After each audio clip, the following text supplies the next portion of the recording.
Welcome to the WTO Trade Dialogues on Food. Welcome to our panelists. Welcome to our viewers.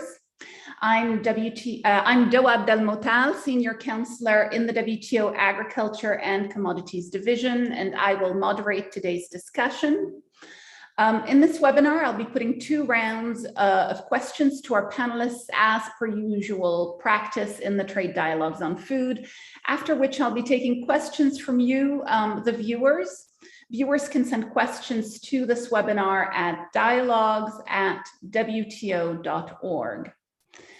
Our episode today is entitled Agricultural Trade, the Choke Points and the Suez Crisis.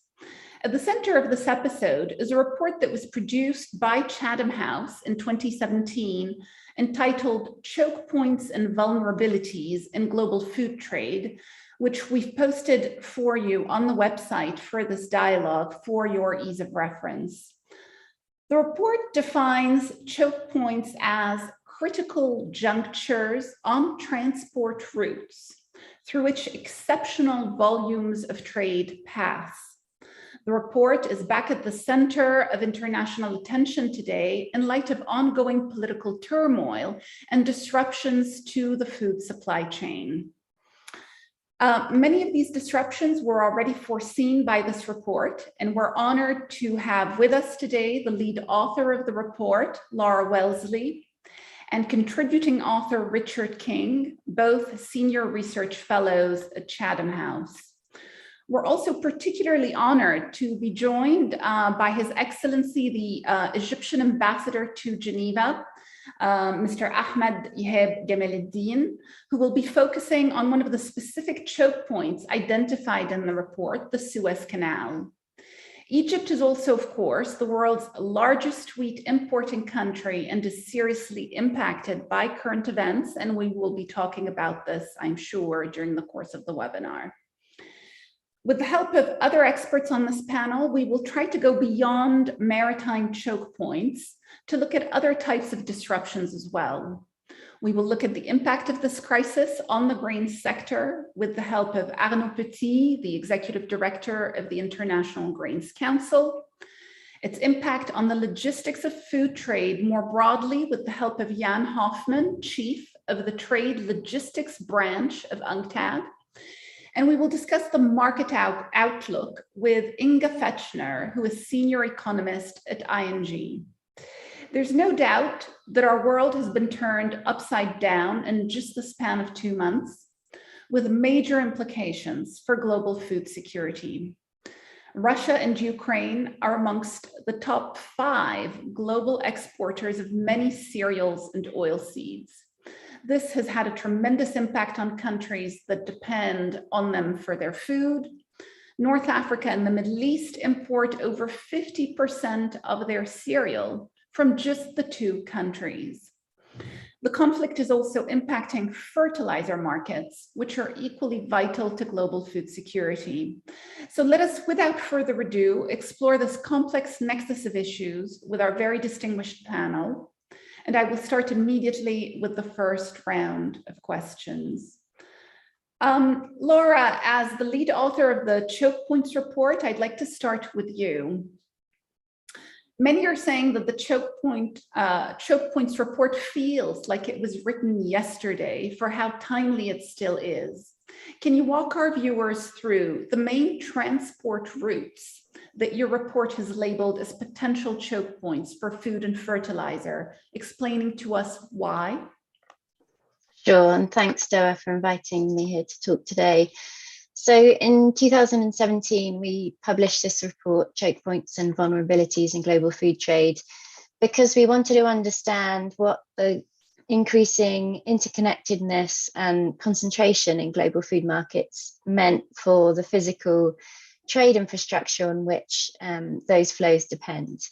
So we used our own database at Chatham House, the resource trade database, which Richard King, my colleague who'll speak next, was central in developing. That draws on UN Comtrade data and presents it in a way that makes it very easy to explore trade flows by commodity. So we used that in order to map out global flows of 5 staple crops, so wheat, maize, rice, barley, and soybean, and of fertilizers. And we identified key points along global trade routes that are of global strategic importance. We landed on 14 choke points. So as you said, these are infrastructural bottlenecks through which very high volumes of global grain, oilseeds, and fertilizers pass, and which are therefore of particular significance to global food security. So the 14 choke points are ones that link the 3 major breadbasket regions of the world to global markets. So the US Midwest, the Black Sea, and Russia and Ukraine in particular, and Brazil and other Southern American producers. The 14 choke points are a combination of maritime choke points, so straits and man-made canals along transnational shipping routes. So we include the Suez Canal, the Panama Canal, the Straits of Gibraltar, Bab el-Mandeb, and Hormuz, and the Strait of Malacca. Coastal choke points, so major port hubs in and around the Gulf Coast of the US, the southern coast of Brazil, and the Black Sea coast of Ukraine and Russia in particular. And then inland choke points, so major inland waterway, road or rail networks that connect producing regions to those coastal hubs. So these 14 transit points are considered to be major choke points or bottlenecks because they handle a huge volume of trade, but also because they are liable to disruption. And we saw last year when the Ever Given ran aground in the Suez Canal that interruption to normal flow through those choke points can yield significant delays and costs for traders. So in that instance, we saw over 400 vessels stranded in the Suez Canal, outside the Suez Canal for 6 days, with a cost of nearly $60 billion to global trade. So it was a significant disruption. But other past events show that these choke points are vulnerable to a range of hazards. When Hurricane Katrina struck the port of Louisiana in the south of the US in 2005, grain exports were held up for 2 weeks. It was another 6 weeks until export volumes recovered. Over 300 barges along the Mississippi, so a really important thoroughfare in the US, were set adrift. There was extensive damage to infrastructure that is critical to navigation, bringing lots of delays. In Brazil in 2013, when soybean producers saw a bumper harvest at a time when heavy rains hit the key ports along the southern coast, there was a backlog of over 200 ships waiting outside of the port for an average of 39 days, so really significant delays. And other potential disruptive hazards to these choke points include anything from worker strikes, which we've seen a lot of in the US in recent years, through official or de facto restrictions on loading or on export, all the way to big ticket security threats, so cyber security, terrorist attacks as well. So these are all things that can interrupt the flow of trade through these choke points for a short or a potentially long period of time. And the maritime choke points in particular are ones that have been on the radar of oil traders for many years, but they are important to food. And it's only really in recent years, I think, that there's beginning to be awareness around this and of the importance of looking at the risk of disruption in the context of global food security. So over half of globally traded grain and soybean passes through at least one maritime choke point. And Russia's invasion of Ukraine, which I'm sure we'll talk more about today, which has effectively taken out one of the key supply regions, has taken out 2 of the choke points that we look at in the report in terms of flow of goods coming from Russia and Ukraine. It's really shown the rapidity and severity of global impacts that we can see when there's interruption at a key juncture in global trade.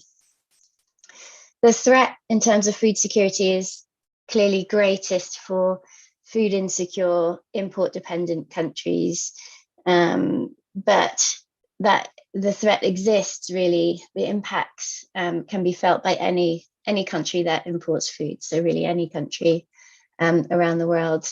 In the report, we looked in particular at the countries of the Arabian Peninsula, which is one of the most import-dependent regions in the world, but also depends on flow through 3 of our maritime choke points often. So it could be through the Suez Canal, down through the Red Sea to the Strait of Bab el-Mandeb, which is a high-risk shipping area, and then round through the Strait of Hormuz, another pretty volatile shipping route, into the Persian Gulf. So any disruption at one or several of those points could really bring pretty severe delays and disruption to critical import flows.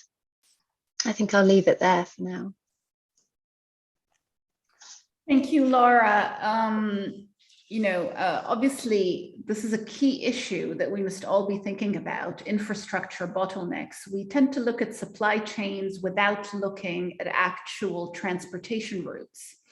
And I think this is the novelty of your report. It draws us to an issue that should have been obvious actually to us all, but as with all great studies, things only become obvious once somebody points out how obvious they should be, and they are. So thank you for that.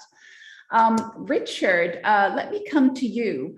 The report argues that the Black Sea region is one of the regions most at risk of disruption. Can you explain to viewers the importance of the Black Sea region as a maritime route for both food and fertilizer, and the countries most vulnerable to its blockage?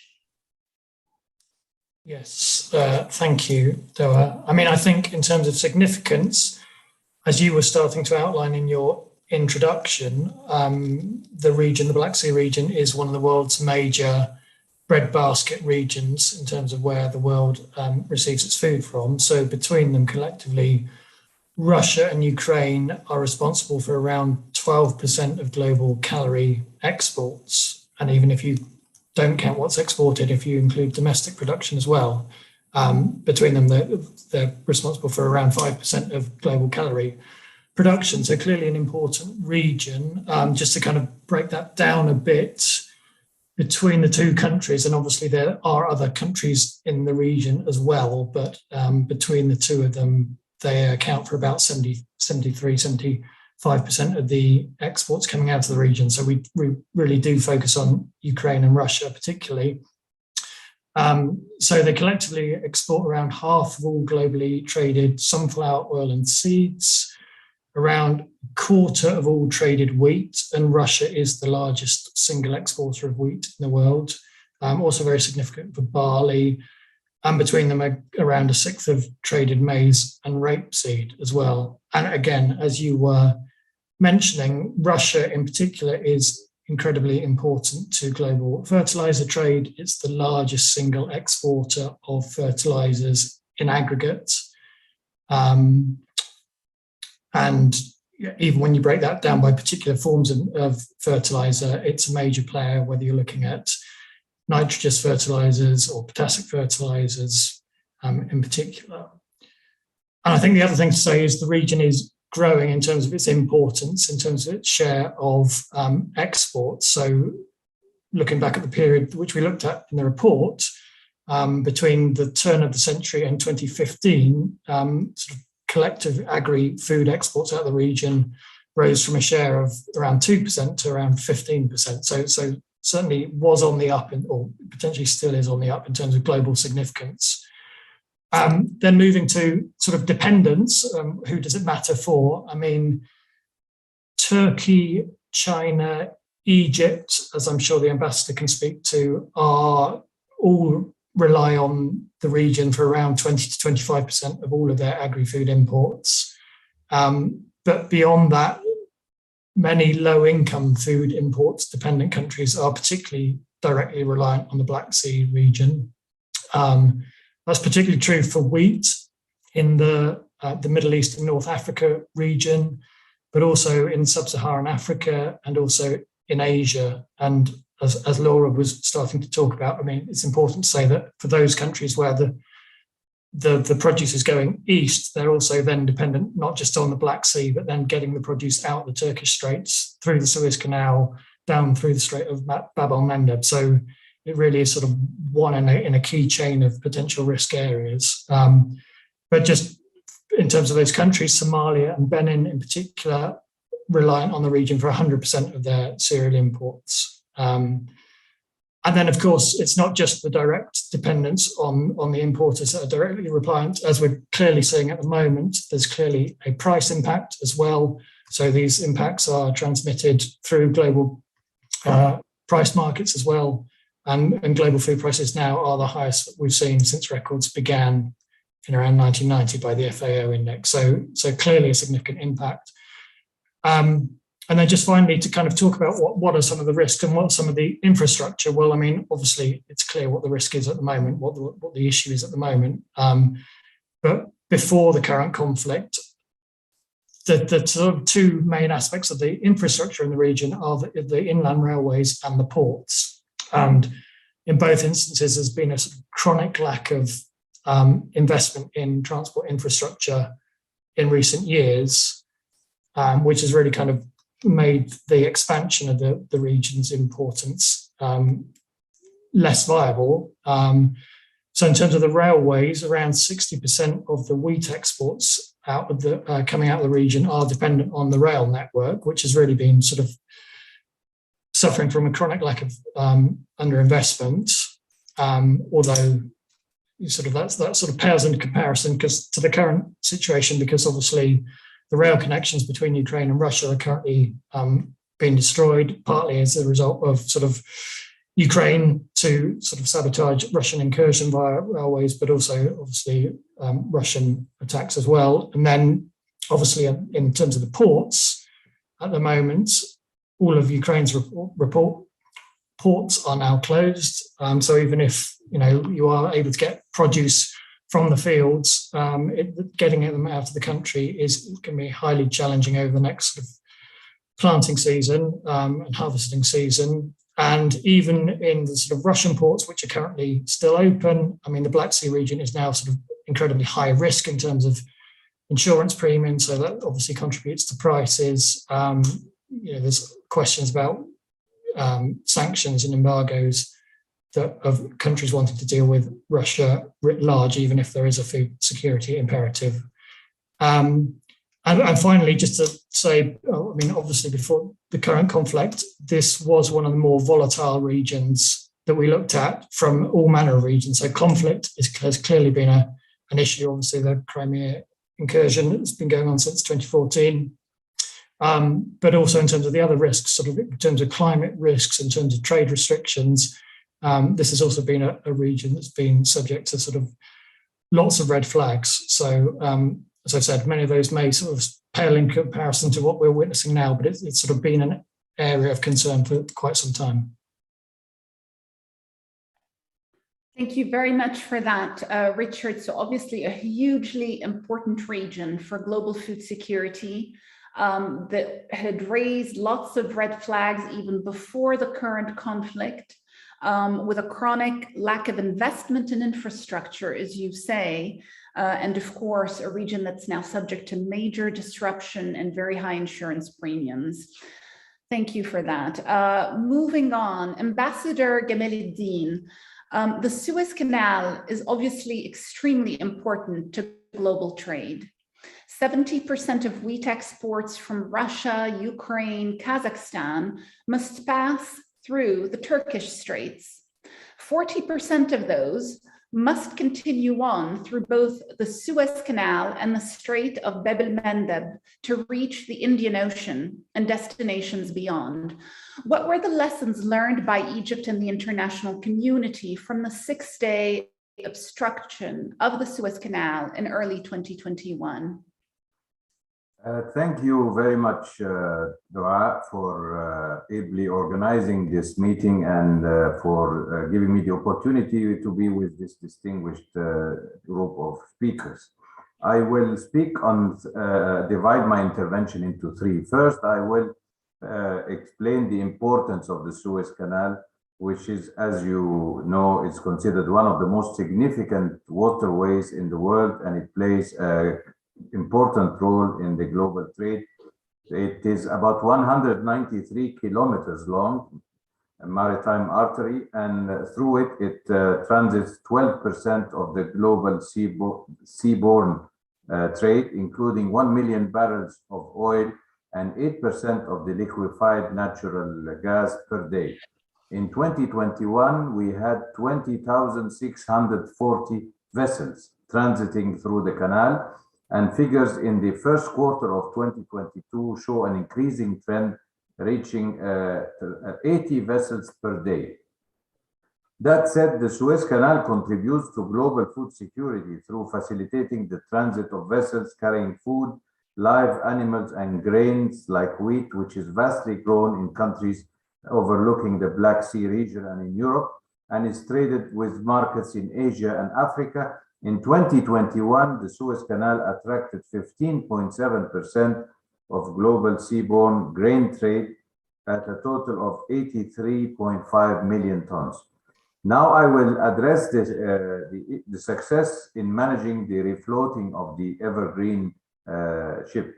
In March 23rd of 2021, Ever Given ran aground in the Suez Canal, blocking its passage and forcing other ships to anchor at both ends of the canal, awaiting the resumption of the traffic.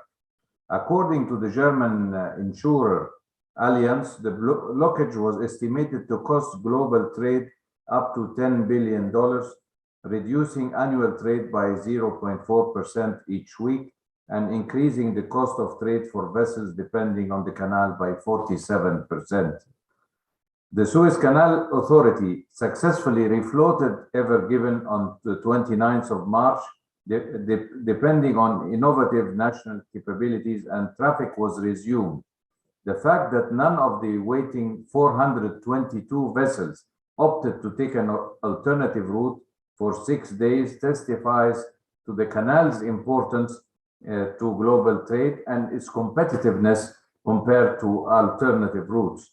The refloating of the vessel in only 6 days, while maintaining its technical integrity and the cargo on board without any material or human losses, is an unprecedented feat for a vessel of this size, especially that specialized entities in maritime rescue expected the refloating would take several months. About a year later, precisely on the 13th of March of this year, another giant ship known as Ever Forward ran aground in Chesapeake Bay and was refloated after 35 days and after offloading about 400 of its 4,900 containers on board. Luckily, this incident stood far from a choke point in global trade routes, which would have exacerbated the current global food crisis. My last component will be about the development projects to increase the competitiveness of the Suez Canal. The Ever Given incident catalyzed the execution of the Suez Canal's authority development plans in 40 kilometers of the canal's southern section, which include 2 projects. First, a project to extend the canal's 2-lane segment by 10 kilometers to reach 82 kilometers in total. Second, a project to widen the canal by 40 meters to reach 332 meters at sea level and deepen the canal by 6 feet to reach a total of 72 feet. These projects are expected to conclude by mid-2024 and aim to increase the canal's competitiveness on several fronts. First, increasing the canal's capacity by 6 additional vessels per day, thus reducing vessel transit time, fuel consumption, carbon emissions, and overall operational costs. Second, promoting the canal's ability to keep up with future growth in trade and upcoming generation of vessels. Third, further improving navigation safety standards and increasing space for maneuverability of ships in the canal, thus reducing the chances of their grounding and decreasing navigational risk by 28%. Thank you very much for this wealth of information. Of course, part of the phenomenon that we're looking at today are these giant ships, as you mentioned. So, combined with the infrastructure bottlenecks that are addressed in the Chokepoints report, we also have the phenomenon of container vessels that are bigger than we've ever seen before, which is another challenge for canals like the Suez and Panama canals, and perhaps even a bigger challenge for smaller straits. So thank you very much for these comments. Jan, I will now come to you. It is often said that the supply chain is only as strong as its weakest link. So where are the weakest links in the global food supply chain, in your view? Please feel free to include air and road transport as well in your response, even though the Chokepoints report focuses on the maritime chokepoints. Also, looking at the situation today, what in your view should we be most concerned about? Over to you. Okay, yeah, thank you, Doa. Colleagues, very happy to be in this group, and also the Chokepoint report. I think some of us from UNCTAD had actually joined this endeavor with inputs and the meeting in London. So really happy to see the importance of this topic. So on your set of questions, three thoughts. Yeah, first of all, yes, the weakest link or the interconnectedness, as this is here linked to Suez. Ambassador had mentioned the Ever Given stuck in the canal. It was amazing to see how the moment the ship was stuck, freight rates globally went up. So we had seen there had been historical heights, they had started to go down. And then if you look at the charts, you now really have a V form, and the freight rates go up again. And not just freight rates of goods that go through the canal, but the ones that went up most was the one from Shanghai to Santos in South America, which does not go through the canal. So I think this very much shows, by way of example, how interconnected and how important this is. So behind this, I would call it increased volatility, or it's more and more variable, the freight costs, the available capacity.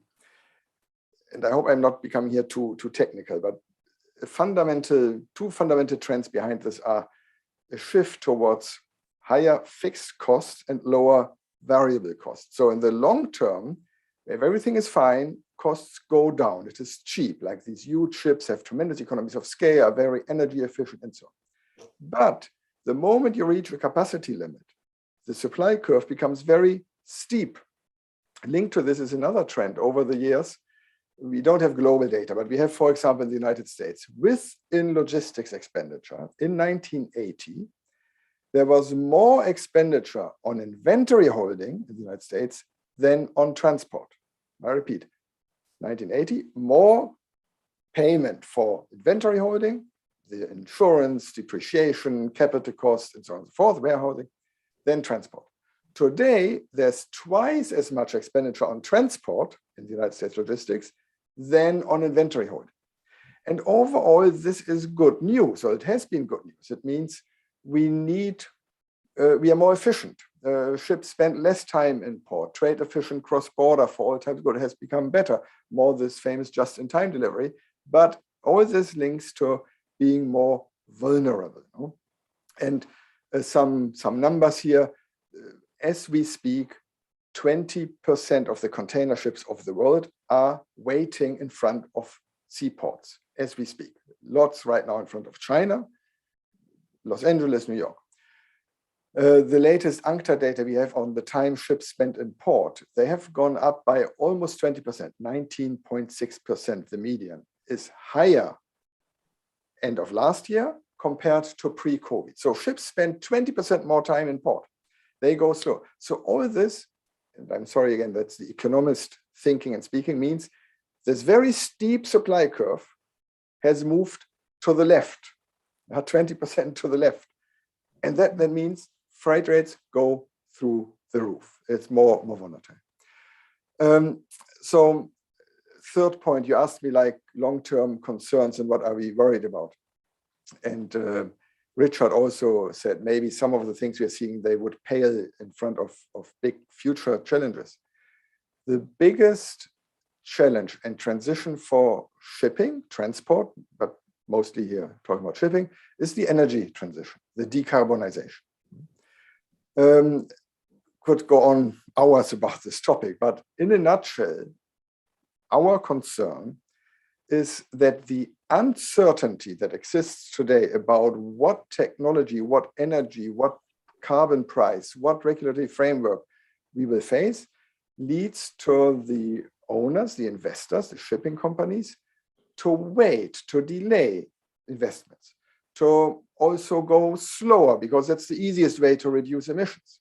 So all this, again, apologies for my economist thinking, and with the PowerPoint I could now have shown you a graph of a steep supply curve moving to the left, which will lead to further high costs and volatility in available capacity in the medium-term future. I do want to highlight, of course, we are not at all against the need, I mean, we must decarbonize it. It's important. There's actually a great opportunity for shipping with the global regulation to be ahead of the curve, to have one global multilateral regime. There are a lot of good opportunities. But until we have this more certainty for the investors, that is a key concern. Thanks. Thank you very much, Jan. Some very interesting points here. So a supply chain that is becoming just in time, as you call it, but of course, this brings with it some vulnerabilities. And very interesting comments about the energy transition and the potential chilling effect that that's having on investments. Arnaud, I'd like to come to you, please. I was joking with you before the start of the webinar that you're probably the most sought after person following grains. So world wheat prices are now soaring. Can you walk us through the scale of the disruption to grain trade and your projections for food prices?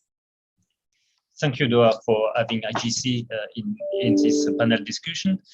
If I may say, maybe as introduction, and as the title referred to the Canal Suez, I would say what the situation we are facing today is, in terms of magnitude, is much more important what we had indeed for several weeks in the Canal Suez, and because now we are talking about would we miss the volumes of wheat on food. And so this is why I think here, and really what always surprised me, you could see that the global market, like a balloon, protein form of the global trade, which adapt to the situation. And it's very surprising to look about that. First of all, as you asked, so in terms of background, we have to bear in mind that we were in a situation for wheat, particularly with a bullish market.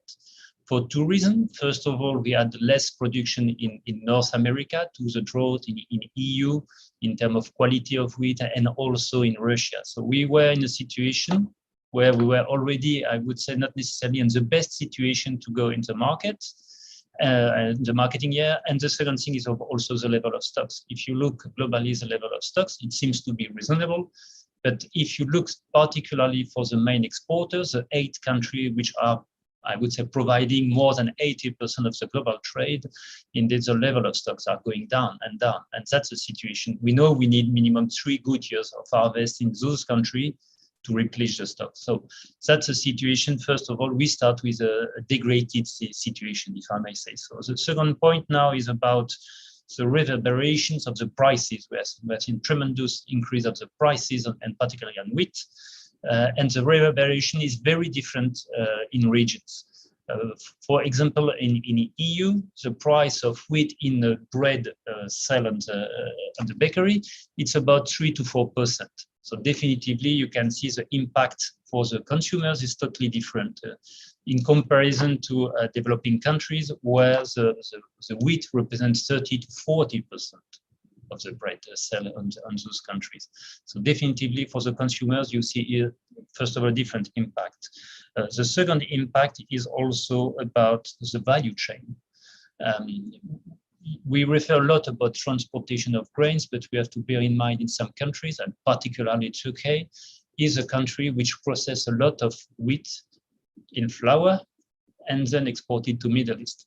So that's also a second point we have to bear in mind when we are looking about the situation of what's happening in the Black Sea area.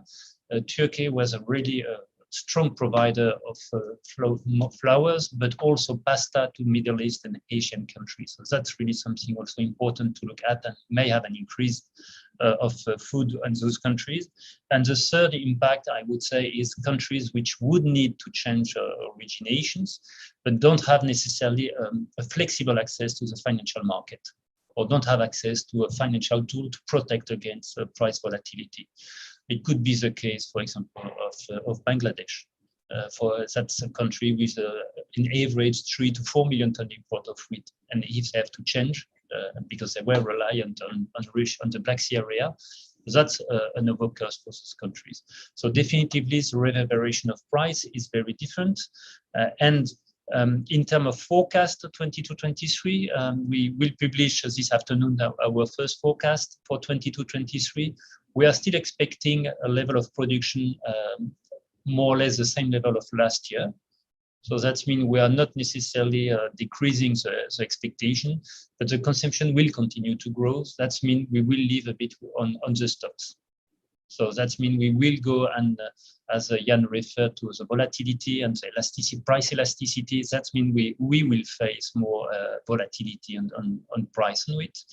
And for some countries which were really relying on the Black Sea area, and for example, for Egypt, the matter will be about the price. Russia and Ukraine was a breadbasket, but the cheapest one. And I think that maybe here really that's a matter we need really to look and communicate more.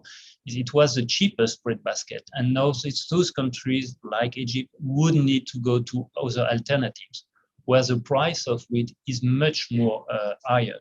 If you go in North America, in EU, definitively the price will be higher. Along the year we went through, it was a gap of $25–30 per ton. So you see, it is not a small increase in terms of cost just for buying this wheat. And furthermore, those countries will need to ship for longer distance. And here I refer to what Jan just said about the cost of transportation is increasing. And just for the crude oil market, every $10 more on the crude oil market translated $3 more on cost of transportation for wheat. And that we have seen that correlation.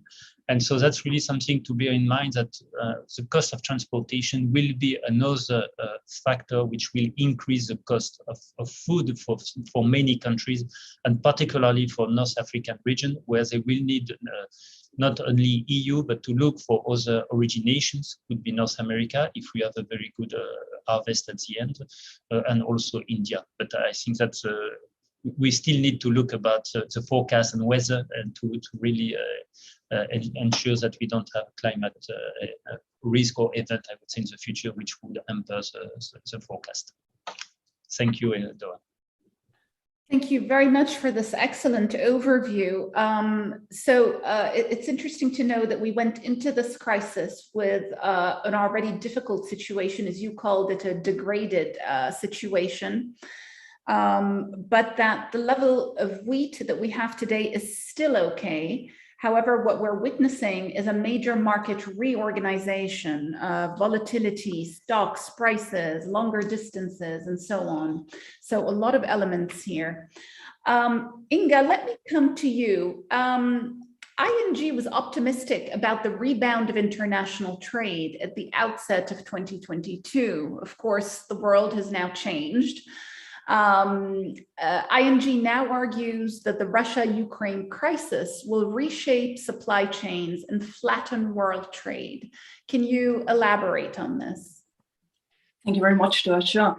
So we were indeed quite optimistic at the beginning of the year, because we expected the global economy to gain traction by now, with the pandemic receding, and that new regional lockdowns should have less of an impact. And at the same time, we expected the consumer preference for goods to remain elevated due to ongoing COVID caution. And we still had richly filled order books, which all spoke in favor of solid trade numbers. Also, supply chains noise should slowly recede over the course of the year. But with Russia's invasion into Ukraine, the picture has indeed changed quite fundamentally, because we now have disabled supply chains. We have sanctions and voluntary self-sanctioning in place. Crucial commodity inputs are missing, which delays manufacturing processes. Just think of wire harnesses or nails for pellets. And it's, of course, not only about trade flows, but also about the trade routes. So the Black Sea ports and rail network is heavily affected. Wherefore sailing and air freight schemes have to be reorganized, meaning that delays and congestion will intensify. And on top of that, scarcity and new frictions in transport mean further price pressures, as do efforts to reduce oil and gas imports. And especially the surge in energy costs and food prices weighs extremely heavily on consumers and producers. So world food prices surged, for example, by 34% in March, compared to the year before, according to the United Nations. So consumers are already slashing the buying expectations, while for some producers, it is already too costly to produce at all, given high gas prices, which of course adds to existing material bottlenecks caused by the pandemic. And all of that actually on top of zero COVID policies still undergoing in China. That is not to say that we don't expect any growth, but we continue to expect some growth in world trade volume, as, for example, the US economy, South America, Asian region, India, they have limited direct economic linkages to the area. And we will see, and already do see, rerouting, for example, for grains, for iron ore, for coal. And we already see some of that in the data. So, for example, India, which usually keeps its large wheat harvests at home, is already exporting large volumes, as does Brazil, and also the US is stepping in with corn exports, for example. So there is already quite some rerouting undergoing, but it's of course not possible to compensate everything, and supply in other regions cannot go up instantly. So this will dent trade numbers. It is creating delays, it's creating further uncertainty, it's lengthening transportation times, and it does not speak in favor of falling transportation costs. And also don't forget that those regions that I've mentioned, that they're also not immune to the indirect consequences of this conflict, such as a sharp drop in demand from example, Europe.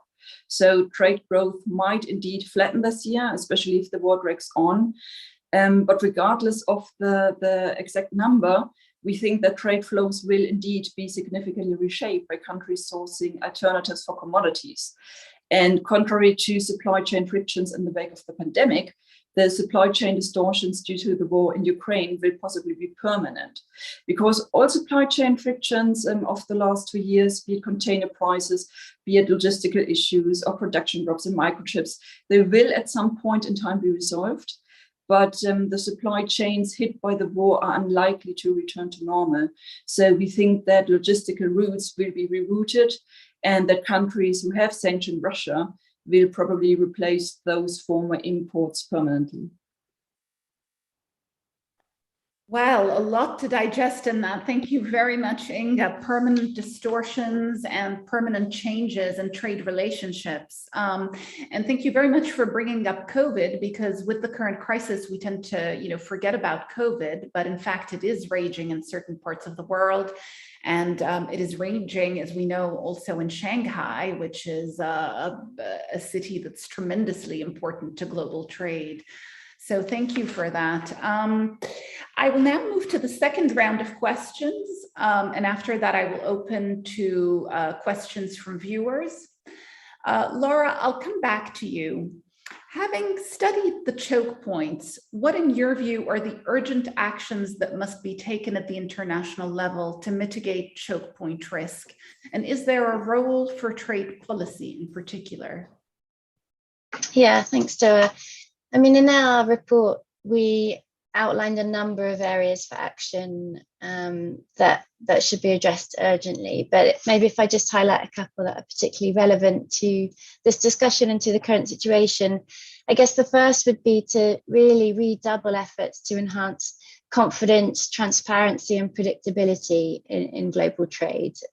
So we think there's a role here for the WTO in reducing the scope for export restrictions, recognizing the really distortive and exacerbating role that those can play in situations like we're seeing at the moment.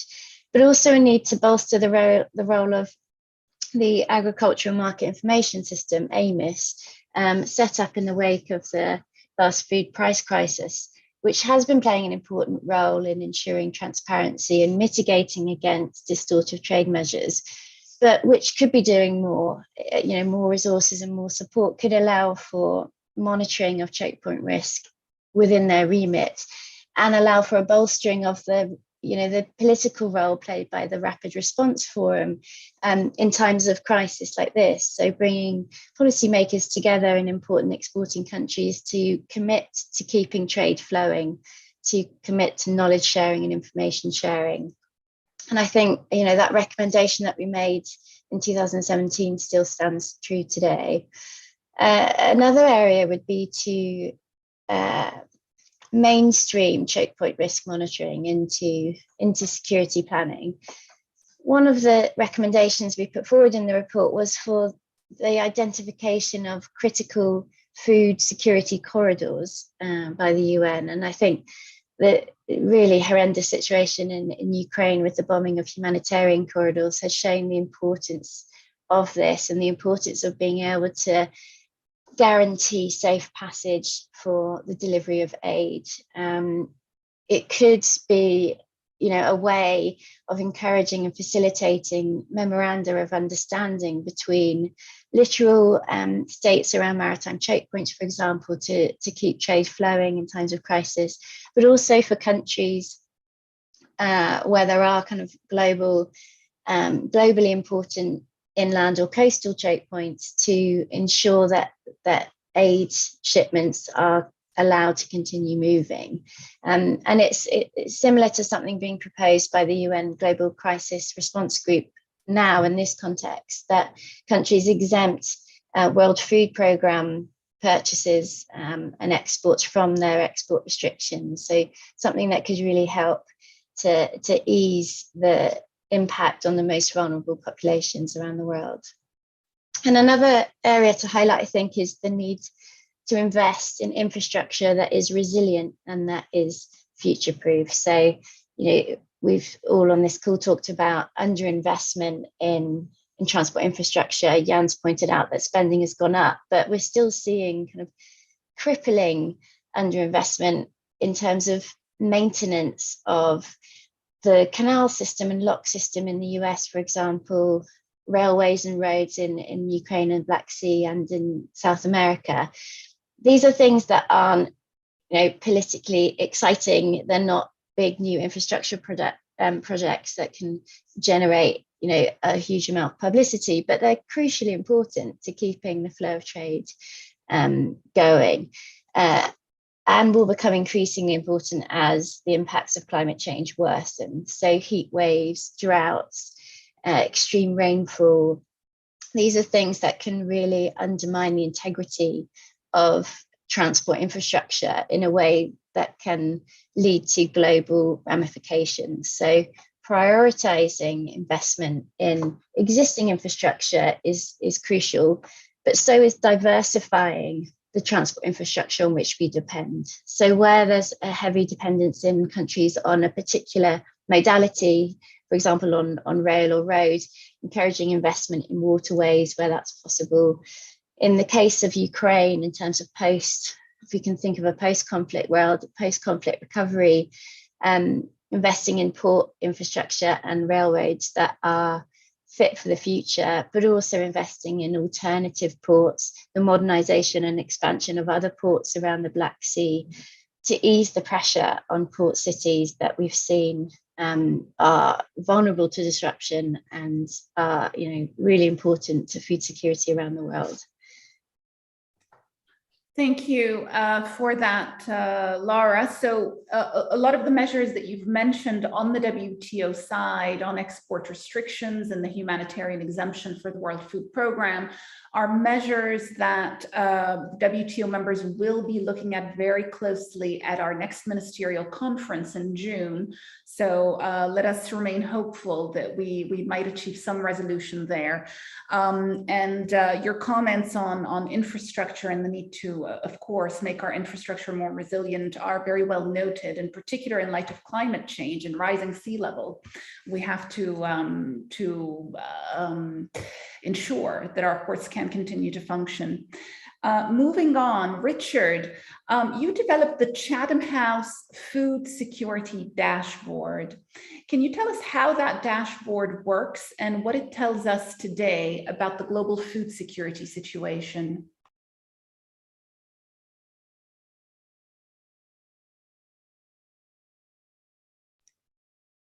Richard, I'm wondering if you have frozen. Are you with us, Richard? I am now. Sorry about that. That's fine. Have you heard my question? I didn't, but if it's the same as you gave me before, then no need to repeat it. Please go ahead. Yeah, so in terms of the dashboard, I mean, the idea was really to provide a framework to combine traditional measures of food insecurity with an understanding of choke point risk. And so to kind of assess countries' risk in terms of their exposure to choke points at a national level, combined with their vulnerabilities to food insecurity generally at a national and a household level. And to sort of understand how the choke point risk layered on top of the other measures of vulnerability may exacerbate things.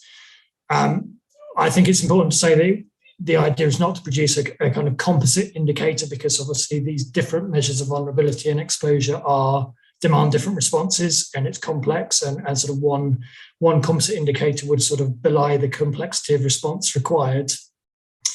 And equally, it's not an annual indicator, because the data on some of the measures underlying it is not that readily available. So it's really kind of a snapshot of what's going on rather than a sort of year-to-year monitoring tool. But we look across 18 indicators, broadly focusing in terms of exposure on trade dependence and choke point reliance specifically. And then the sort of the domains of vulnerability that we look at are your more traditional measures of food insecurity, food availability, but also looking at state fragility in terms of how adequate responses are likely to be, looking at the quality of infrastructure available in the country, and so how easy or not it is to store and move food around countries, looking at climate vulnerability, because that's obviously of critical importance, not just to infrastructure, but also to domestic production, and then looking at social protection measures and macroeconomic vulnerability in terms of how much capacity and sort of fiscal space governments have to respond to the pressures. And so obviously, because it's not a composite indicator, I don't want to sort of go through countries blow by blow, indicator by indicator, but I think that the sort of the headline point is that, choke point disruption can pose a more serious threat in countries with sort of high vulnerabilities to other measures of food insecurity. And it may not take much of a sort of choke point impact in aggregate terms to have a significant impact in countries which are already facing existing vulnerabilities. So just as an example, countries such as Yemen and Eritrea, obviously very food insecure, very low income, fragile countries in the first place, but also highly choke point dependent. If you compare them with countries like Zimbabwe or Haiti, which have some of those same measures of traditional food insecurity vulnerabilities, but have less choke point dependence. And then you've got countries like Djibouti, which actually score a bit better on some of the more sort of traditional measures of terms of governance and climate risk and sort of chronic acute food vulnerabilities. But their choke point exposure means that actually they're less likely to be sort of toppled over the edge if a choke point risk were to materialize. That said, I mean, again, as several people have mentioned, this is all thinking about direct exposure. Obviously, a lot of the impacts are transmitted through prices as well, and therefore there could be second order cascading impacts from a choke point disruption that these countries might feel in other ways rather than sort of just absolute contractions in terms of food supply. So yeah, that's it in a nutshell, to sort of look across the board, not just at what we sort of, how many people are undernourished, but sort of layer on top of that choke point risk, layer on top of that measures of infrastructure, governance measures, and sort of to try and look at the sort of food insecurity picture in the round. Thank you, Richard. Indeed, very interesting to look at the choke point risk from the lens of vulnerability, which your dashboard allows us to do. Thank you for that. Inga, I want you to take us to an issue that few are thinking about, but that I know you have examined: the shortage of workers, seafarers, and truckers as a result of the current conflict. What can you tell us about this growing problem? Sure. Yeah, so many countries currently face a shortage of workers in all economic areas, which was actually intensified by the pandemic. And especially in the shipping sector, the pandemic left some scars with an increasing number of sailors reconsidering their career plans and preferring a life on shore, as there were problems with vaccination, border controls, and quarantine. So actually some seafarers were trapped at sea for 1.5 years. So recruiting seafarers is currently not the easiest job. And on top of that, now comes the war in Ukraine, and the labor shortage and operational issues might indeed intensify, because Russia is the second largest home country for seafarers after the Philippines. So almost 11% of all seafarers come from Russia. 4% come from Ukraine, according to data from the International Chamber of Shipping. So this sums up to a total of 15% of worldwide seafarers. And some of those seafarers have been or could be drafted to the military. And then we also have the closure of airspace, which makes traveling and relocation for seafarers more difficult. So you can't move them easily in and out of the country, which, however, is an essential part of the job. And also don't forget about payment, which might be another issue due to the sanctions. And apart from Ukrainian and Russian seafarers, some 100 foreign flagged ships with over 1,000 seafarers have been stuck inside Ukrainian ports. Luckily, until last week, most of them could be rescued. But those new problems come in addition to travel restrictions brought on by the pandemic. So it's leading to large operational challenges. And then we also have the truck driver shortage in Europe, which could also intensify. And here it's a bit hard to come by with numbers, but it's estimated that 100,000 Ukrainian truck drivers are employed in Poland, and either they return to Ukraine or they face problems extending their visa in order to work, which has to be done in Ukraine. So this might intensify the estimated shortage of an already huge number of 400,000 truck drivers across the EU, which are already missing. So the war clearly poses another huge logistical challenge to move goods around the world, and will not help enhance the labor shortage in neither the shipping nor the trucking industry. Thank you, Inga. Some very worrying figures. In fact, we hardly hear about this issue, the importance of Russia and Ukraine to Russian and Ukrainian workers as seafarers, how important they are to the maritime industry. There's very little news that comes out about that. And so thank you for drawing our attention to this critical issue, in addition to the number of Ukrainian truck drivers in Europe, as you mentioned. Arnaud, I'd like to come back to you. To what extent will grain exports from other regions, including India, the United States, the European Union, and Brazil, offset lower shipments from the Black Sea region over the remainder of the current season? And how does the current tightening of fertilizer markets impact the grain sector? So 2 questions, really. Thank you, Doha. So first of all, for the current marketing year, definitively we see 2 opportunities in terms of sourcing: is EU and India, with limited volumes for EU and much more for India. And It's very interesting now as we try to look to understand better the logistic in India, that in fact, in terms of potential export, India could even go to 10 million tons of wheat exporting, and at the same time to continue to reach the high level of volume export of rice. So that's really a new player, I would say, really taking place in the global market. So that's the first point. And the second point, I would say, is it is right that Brazil can continue to produce more. That's planting in a way more wheat, but maybe it would be the aim to for the domestic market and to limit the cost of imports wheat rather than really to export. So here we are ready to look at what Argentina will do in terms of quota for export. We have seen that for the current marketing year, they are doing 14 million tons. So we really hope that there will be the same opportunity for the next marketing year, 22-23. But what I would like really again to insist is we can trade only what we produce. And here on wheat particularly, there is a matter of concern in comparison to maize and soybean. You have a really flattened yield trend in wheat. That means to increase wheat production, you need to shift your area of maize or soybean to wheat. It's like a clear competition between these crops. And I think here really we need really to work on productivity in wheat in order to avoid that farmers have to choose between wheat and maize or soybean, and having these three crops as a real choice of production, first of all. And this should be done, I would say, in all countries. I'm not referring only in the major exporter, but also in other countries which can produce wheat.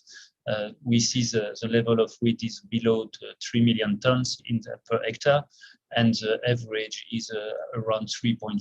So that's something really we need to work, because if we can increase the productivity everywhere on wheat, it will alleviate the pressure on the trade side definitively.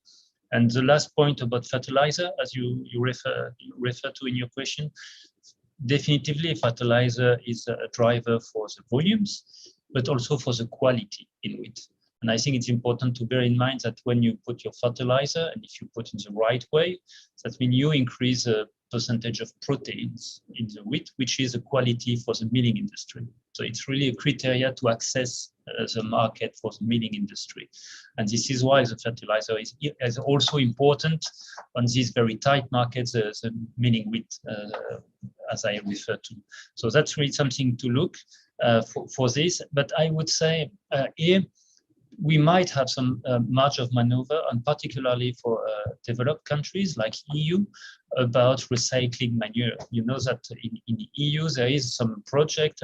At the time they are not yet at scale up to be a business project, but there is a possibility to recycle phosphorus and nitrogen from manure, and then to use it as a fertilizer. So I would say rather than to look about alternative of sourcing, I think in some countries where the livestock sector is already well developed, there is maybe some opportunities for the farmers indeed to have some trade-off between the livestock farmers and the grains farmers in terms of recycling of manure and using this mineral fertilizer then to the grain sector.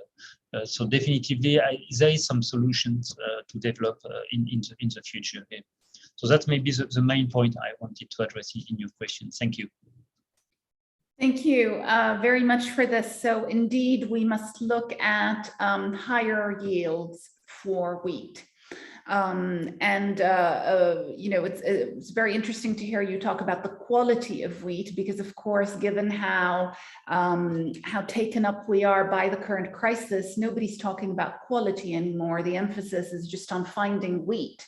But it's interesting to know that the shortage of fertilizer will have an impact on quality going forward unless it's resolved. So thank you for this. Ambassador Gamal-Eddin, I'd like to come back to you. Egypt is the world's largest wheat importing country, and it could see a rise in its food import bill from $3 billion to $6 billion soon. What measures is the Egyptian government taking to mitigate the impact of this current crisis on national food security? Thank you. Let me start by giving you an overall picture of the situation in Egypt, where we have about 108 million citizens who consume 21 to 22 million tons of wheat per year. About 9 million from domestic production, and the rest, which is about 12 million, through imports, of which roughly 80 to 85% are covered by Russia and Ukraine. Wheat is a necessary component of the Egyptian diet at around 35 to 40% of caloric intake, and more than double the average global per capita consumption. In addition, the soaring prices of wheat and increasing shipping costs have aggravated the situation. Last February, the Egyptian Ministry of Supply and Internal Trade indicated that its strategic stock reserves of wheat could cover 5 months of consumption. That said, Egypt took several measures to bolster its food security even before the current crisis started, and it is implementing further measures to comprehensively respond to food security and enhance resilience to other global crises like COVID-19, climate change, and the like. Some of the measures include the following. On the short term and the immediate term, we are implementing macroeconomic policies to ease inflationary effects of the current crisis, such as increasing interest rates and adjusting the foreign exchange rate to guarantee sufficient foreign reserves and financial liquidity to cover for the food import bill. We are also expanding the social safety net programs like Takaful and Karama, which is a cash transfer program targeted to the poorest and most vulnerable segments of the population, which are bringing the total number covered by this program to about 15 million people. The Ministry of Trade and Industry has put a temporary export restriction on a few vital food commodities, including wheat. And it is worth mentioning that Egypt is a net food importing developing country, and thus such restrictions are in absolute necessity to meet the ever-growing domestic food demand and would not harm international trade, unlike export restrictions if they were coming from exporting countries. The government is actively working also to diversify sources of wheat imports. We count on our trade partners to offer their support in this regard. As far as support funding, the European Union has promised Egypt at least 100 million of a total of 225 million euros as direct budget support through the North Africa Food Facility, which is much appreciated. However, much more is needed given Egypt's peculiar situation, both in keeping food prices reasonable for a price for the population and also securing the supply of basic food for the country. On the medium and longer term, the government has adopted programs, some in collaboration with international organizations like FAO, towards more efficient and sustainable agricultural production and and changing the food consumption habits, as well as decreasing food waste, particularly for animal feed purposes. The government continues to enhance supply side efficiency and productivity and reduce waste in the domestic supply chain of wheat, including by incentivizing farmers to produce wheat and offering different forms of assistance. The government is also exploring options for intensifying regional cooperation to increase food security. As for the WTO, we are working with several member states to seek possible solutions within the relevant councils and committees to enhance food security and secure sufficient policy space to this effect, especially for net food importing developing countries and LDCs. We are looking forward to an upcoming WTO high-level seminar on the 26th of April, and we trust that it would contribute to a constructive examination of solutions to the current global food crisis, particularly for NFIDCs, and in this regard, transparency concerning the current stocks of grains and food commodities and their exportability, as well as an early warning system covering supply and demand globally, are pivotal in my view in responding to the global food crisis. It is equally important that food exporting countries refrain from stockpiling extensive grain reserves in order to avoid increased price spikes and other market uncertainties. Back to you. Thank you. Thank you very much, Ambassador, for this very comprehensive overview of the measures that Egypt is taking. And we can see some good news in these measures in the sense that perhaps some good may come out of this current crisis if countries do indeed diversify their sources of import, decrease waste, intensify regional cooperation, bolster early warning systems. So I think all of these measures are excellent and probably a roadmap for the future, so that we don't fall into these kinds of crises again, or at least can minimize them when we do. Jan, I'd like to come back to you. What is your prediction for how international trade logistics might change in light of the COVID crisis? And now, of course, the Russia-Ukraine conflict. Are there any long-term trends that we can point to, or is the situation simply too volatile for us to be able to see into the future?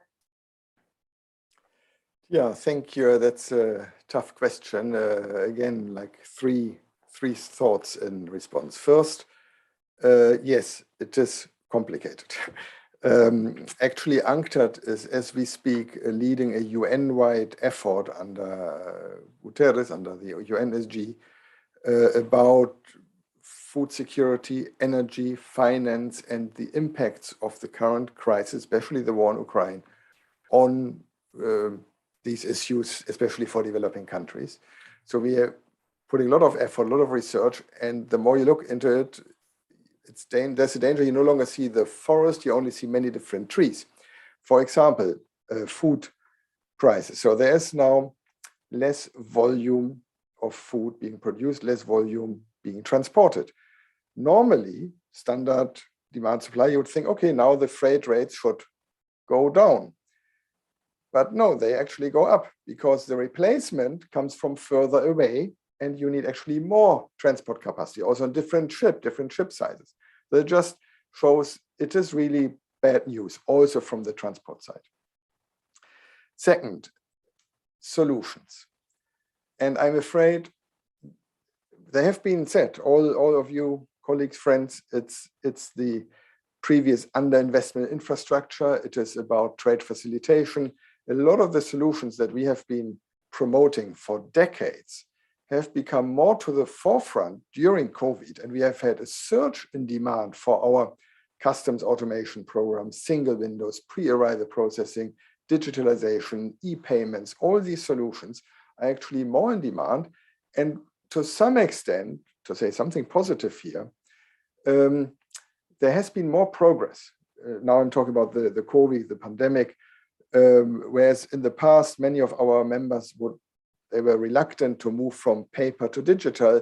We have seen a lot of progress. And I sometimes like to say, we have to lock in the progress made during lockdown. So there has been more progress made and we want to keep it. And this also helps with all types of logistics, food, container, maritime, and others. That leads me to the third point. Sometimes this term like just in time is used a bit negatively, as if it was something that is the culprit of the current situation. Just in time is an extreme concept, or what I started out explaining earlier, the reduction of expenditure on inventory holding and more expenditure on transport. This is a positive trend. It leads to a lower cost. Think some of us with gray hair 20 years ago when we took a plane, it was very likely that there was an empty seat next to our seat. Now, no empty seat anymore, whatever airline you take. And prices have gone down. Now, if a supplier wanted to really be more resilient by having bigger stockpile of whatever, where would you buy your product? In the one that spent more money with more stockpile, or the one who is the cheapest? Say, toothpaste. Here in Geneva, we have Migros and Coop. Let's say one of them has a bigger stockpile of toothpaste, just in case there will be a future shortage of toothpaste.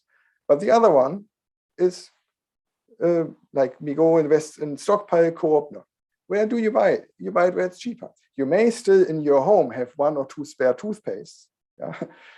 But I agree with Ambassador, the issue of everybody stockpiling also has a negative impact. So I do not quite see this trend away from lean, efficient supply chain, but we do, of course, have become aware, coming back to the previous one, the need for long-term infrastructure investment, the need for trade facilitation, also the need for more transparency, better digital integration of data, need for diversification, not only depend on very few suppliers. So all these are solutions that have become actually, they're not new, I'm afraid. I don't have new solutions to offer here, but they are solutions that have become even more important now than before. Thank you very much for that. Indeed, a menu of issues, not just one solution, from digitalization, diversification, to a whole host of other issues. We have an avalanche of questions from viewers, and we were supposed to close at 15:30. So if I can just ask our panelists if they could stay on, whoever can stay on just a little bit longer, that would be great. So we can do at least a first round of questions to you all. Laura, I'll ask you, I'll put the first questions to you from a viewer who is asking the following. Your report looks at maritime choke points, but are there air transport and land transport choke points that are just as problematic, which you are looking at and which perhaps would be the subject of a future study? Thanks, Dora. So our report actually isn't just focused on maritime choke points, it's focused on land choke points as well. So at the start, I outlined that our 14 choke points fall into 3 categories. One is maritime choke points, but the other 2 are coastal, so ports, and inland. And that's where we cover road networks, inland waterways, and rail networks. So we did identify the road system in Brazil that's connecting the oilseed producing regions to the southern ports, the inland waterway system in the US, so the Mississippi River, but all the kind of canals and locks and tributaries that make up the US inland marine transportation system. And we looked at railways in the Black Sea, and we found significant issues with all 3 of those. There are significant vulnerabilities, largely as the result of underinvestment, like we've talked about today. So many examples in recent years of delays and interruptions to usual flow of goods because of damage to locks, damage to railways because of high heat, for example, heat extremes, impacts in terms of low water levels along the Mississippi, leading to lock failures, lots of instances of disruptions along roads in Brazil.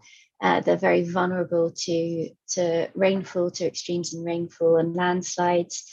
In Ukraine and Russia, there are issues not only in terms of the structural integrity of the railways, but also in terms of connections cross-border. So where there's differences in rail gauges that really impede the easy flow of goods, and particular issues in Ukraine at ports, so where the railways meet the ports, and kind of logistical challenges in loading and unloading. So we did cover all these issues, and they are as much of a concern, and I'd say more of a concern really than the maritime choke points, because it's this kind of potential for lots and lots of relatively small scale, maybe not so worrying disruptions that cumulatively have the effect of weakening the system, reducing redundancy in the system because you have fewer options, if one part of the system's taken out, and really creating the conditions in which a shock event like the one we're seeing now can be significantly exacerbated by existing weaknesses and fragilities in the system. So it's a problem. We didn't look at air travel, and I can't speak to air travel, but maybe that's one that Yang can answer. Okay, thank you very much, Laura. Ambassador, I'd like to come back to you. We have two questions for you. One is on the significance of the Black Sea to the Suez Canal and the relationship between the two as maritime routes. And the other is on the war's impact on the Suez Canal. What can you tell us about these issues? Thank you. Let me tell you that the Suez Canal is remarkably significant to the Black Sea region's trade with Asia, and it shortens the freight distance compared to alternative routes. In 2021, the trade from and to the Black Sea region has accounted for nearly 11.7% of the volume of goods transiting the canal. Bearing in mind that the Black Sea is a main maritime route for both the Russian exports and the Ukrainian exports. As for the impact on the Suez Canal, there is a negative impact that Asia's imports from Black Sea region are expected to shift to other regions, trading areas far from the Suez Canal, such as grains from Northwest Europe and the United States, and iron ore from Eastern Canada, Northwest Europe, in order to compensate for part of the shortage of trade from the Black Sea region. A positive impact, however, is this negative impact is actually compensated by increasing redirected imports of European countries from other regions through the canal, predominantly crude oil and liquefied gas, natural gas from the Arabian Gulf region. In fact, the number of vessels transiting the Suez Canal has increased within the last weeks to a record of 75 to 80 vessels per day.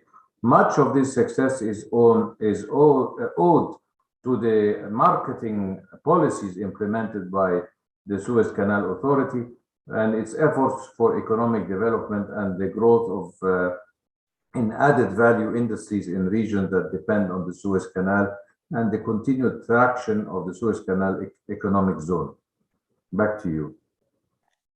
Thank you very much for that. Arnaud, a couple of questions for you. The first question is from a viewer who is asking whether there are fertile lands in some parts of the world that could grow grain, where grain is currently not being produced. So is there a potential for more grain production around the world? That's the first question. And the second is on stocks. What do we know about existing grain stocks and are they being deployed? Thank you for this two interesting question. I would say, first of all, yes, there is still some margin of maneuver in terms of increasing area of production for wheat, and particularly for Central Asia, I would say, in Kyrgyzstan, Uzbekistan, Iran, and Kazakhstan. We see there is some opportunity here, but I would say we are talking about very few percentage, 2-3% more in terms of area. So, and I would say what we see is the consumption of grains for food is driven by the demographic trend. So this is why it's not at the level of the challenge, but it is right that there is still some area of we can increase the production, mainly in the North Hemisphere. It's really the area where the wheat capacity of production is the best. And also the last point we have to bear in mind why it's maybe difficult to increase the area of production is we have to bear in mind that wheat is a crop system of 9 months. More winter, it's in the fall season you see it and you harvest only in summer. When for maize and soybean, it's 4 months, 6 months maximum. So you have really a cash crop system which is more attractive for the farmers on this type of crops rather than wheat. So it means we need really a strong demand and all of the logistic really organized to incentivize production in new areas. Relating to your second question about stocks, I have to confess, if I may say so, that on stocks, we are still working with as a variable of the equation. We have a very good knowledge about what can be produced. We have a good understanding of the consumption and the trade, very good tracking of the trade. But when it comes to stocks, we have still some uncertainties, and we need to work on assumptions. All our international organizations, I would say, unfortunately, are still working on assumptions. That's a reality. Even if we put hard figures on tables, there is a part of assumptions. And on these assumptions, I would say yes. We have maybe a good understanding of stocks, particularly in public stocks, how it's working. For example, in China, we have seen some auctions for wheat dedicated solely for food sector, not for feed. We have seen also that some stocks are back on the market, and I would say these public stocks play a bit like a buffer to the volatility on the grains market. It is right. It is right, but we have also to take care that it's not only public stocks. When we talk about the grain value chain, we have public and private stock. And here it's very complicated to get information. I would say only 2 countries today I am aware about having a close monitoring system. It is Kazakhstan. Kazakhstan has, even by silo, you can know what is in the silo. And in France, they set up 2 years ago a system where the private sector every week provide the figures to the public administration, and they can have good understanding of what is the level of stock, public and private, every week. So that's also a very interesting initiative to have a better understanding of how the stock are moving. And I think is here really something we need to improve, I would say, on to share experience, is how the other countries could move from the exporting side, but also from the importing side. I think here it's something we have to look really is from the importing side, how we can have this type of information to incentivize, I would say, in the contingency plan, having a better monitoring on the stock, public and private. Thank you. Thank you very much, Arnaud. Inga, several questions to you. Are the disruptions that we're seeing more due to the sanctions than they are to the actual war? That's question number 1 from a viewer. Question number 2 are about the permanent distortions that you've mentioned. Could you elaborate on what some of these permanent distortions will be? So regarding the first question, I think it's rather a mixture of both. It's on the one hand, sure, it's related to the sanctions. That's when it comes to Russia, but less to Ukraine, because Ukraine isn't sanctioned. But I'd say it's rather about the wider implications, because we have the airspace is blocked, the traffic railwork is blocked, the ports can't be accessed. So we have the rising transport costs. We have the shortage of workers. All of that actually comes together. So I'd say it's definitely a mixture, but probably the sanctions are not the most important thing, at least not yet. I mean, what's really weighing heavily is the rise in energy costs. That's for sure, but it's also not because of the sanctions, because I mean, oil and gas haven't been sanctioned yet, at least not by the EU. If that would be done, then the consequences would be even more severe. So then the sanctions will probably bite more than the war actually does. But for the time being, I'd say that what's happening to supply chains, what's happening to trade routes, that's actually rather because of the war than because of the sanctions, and it's all a mixture of both in the end.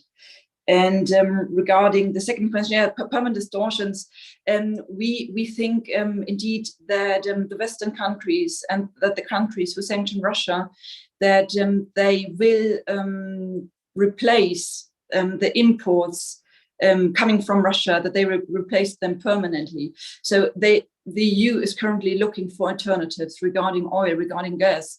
They're working on LNG terminals. That they are really working on more sustainable ways to get energy. And this will be we believe that this will be a permanent issue indeed. And also, if we look at logistic routes, we also think that stuff coming from Russia, at least to the western parts, will be rerouted. So it won't come to the western anymore. So there probably will be a shift from countries looking for alternatives, and then but also countries who still export and import with Russia. So there will probably be a shift. For example, China, Russia will probably get closer together, and that's a thing that we believe is indeed permanent. Thank you very much for that. Jan, a question on insurance premiums that are skyrocketing. A viewer is asking, what will be the impact of that on trade logistics going forward? Relatively straightforward. Any price increase leads to at the longer term to reduced demand. Insurance is not usually on average such a high component of the CIF FOB price, but of course in specific situations, in specific regions, it can reach certain thresholds. But more generally on the impact on prices, we did a simulation end of last year about what the high freight logistics prices mean for consumer prices. And our estimate was a global additional inflation for consumer prices of 1.5 percentage points. At that time, end of last year, when we launched our report, we did not yet see the high inflation we are seeing now globally. But we are happy, or not happy, but we realize that now that inflation is being measured, and the International Monetary Fund, IMF, and some of our member countries publish the measured impact, and also what is the contribution of logistics costs to this inflation, our numbers are confirmed. No? So 1.5%. We have just updated this simulation with the latest data information. And if anything, it's getting worse. So the continued high freight costs lead to and they include the insurance part, but it's a smaller part. But overall, there is a measurable impact of the high freight costs on prices. And one last point on this, I gave you the global average. Of course, there are big differences. Small island developing states, their prices are affected by about another 8 percentage points, again, on average. So there are islands, there are families, there are communities whose effective income goes down significantly due to the higher transport costs. So I was not quite answering the question, but I still think it was a good answer. Thank you very much. A very good answer indeed. Richard, a question to you, which I would like to give Laura an opportunity to comment on as well, and then we can close. If you were to revisit the Chokepoints report today after seeing the Russia-Ukraine crisis unfold, what would you change in the report? Has the current crisis shown you anything that you hadn't captured or thought of in this report? And then I'll pass the floor to Laura. Sure, I think just one major point, and it's not that it wasn't covered, but our analysis didn't perhaps go as far as we were able to, or we might have done. And I think that's really the way that we're seeing some of these risks layer on top of one another. So obviously in the current context, there's clearly supply constraints coming out of the Black Sea.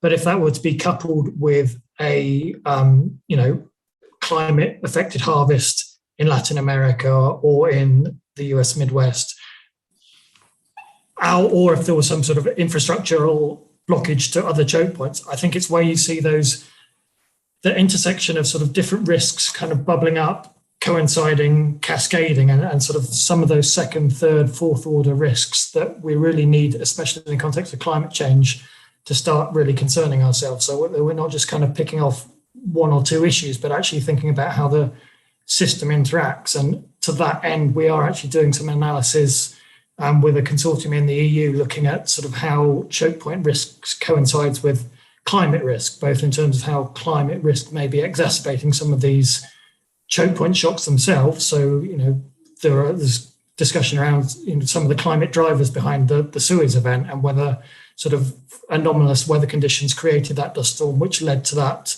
ship grounding. So might we see more frequent things like that? But also then thinking about, well, how might a shock like that coincide with a harvest shock as well? So we are now trying to build on some of that analysis and think sort of more about the cascading risks and how the various components may increasingly interact with one another. But I'll hand over to Laura. Laura, over to you. Thanks, Richard. I mean, I think I'd say largely the same thing. And, looking back over the report in preparation for this call, I was, thinking it would be an interesting thought experiment really to think through the kind of impacts that we'd see on food prices and food insecurity in import dependent countries if, for example, the Suez Canal blockage that we saw last year occurred today when there's already extreme pressure on the system. And it's just, I suppose that the second reflection that I've had since we brought the report out is that at the time there was a degree of skepticism about the value of really drilling down into the potential impacts of a significant choke point disruption or of coincident choke point disruptions, because there was, a feeling that this is not likely to happen. We haven't seen any kind of major disruption to date. Markets have been able to cope with disruptions that we have seen. And I think that the past 2 years have probably changed our perspectives really on the kind of scale of disruption that we should be preparing for in the system. And what we end on we recently published just last week a report looking at the implications of the war in Ukraine on food and energy security and how the cascading risks from those impacts in energy and food markets are exacerbating an existing cost of living crisis. I think, one of the points we ended on there was by saying that there's a risk that governments respond to this crisis now with short-term measures. We've seen calls from various quarters to ramp up production in oil and gas, for example, in the UK, or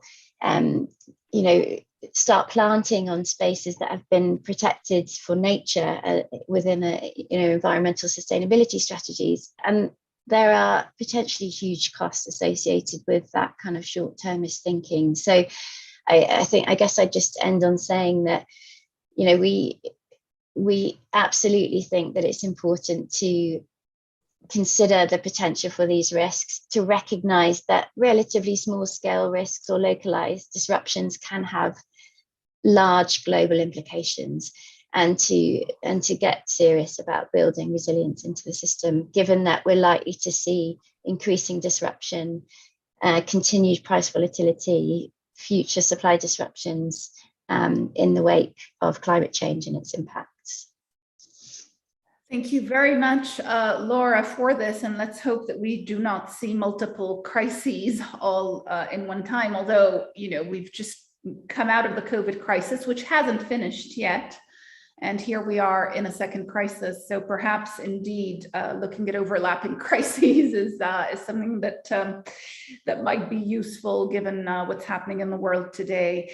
I want to thank each and every one of you for an incredible contribution on this webinar. I know that I have learned a massive amount of information today, and I'm sure viewers feel the same. So a very big thank you to you all. I want, before I close, to tell our viewers that the WTO Agriculture and Commodities Division now prepares something called the Agriculture News Harvest. And I would encourage you to start following our news harvest. I won't give you a long website. You can just Google WTO Agriculture News Harvest and it will come up. And I think that's an excellent source of information on issues that we've dealt with in this webinar and many more.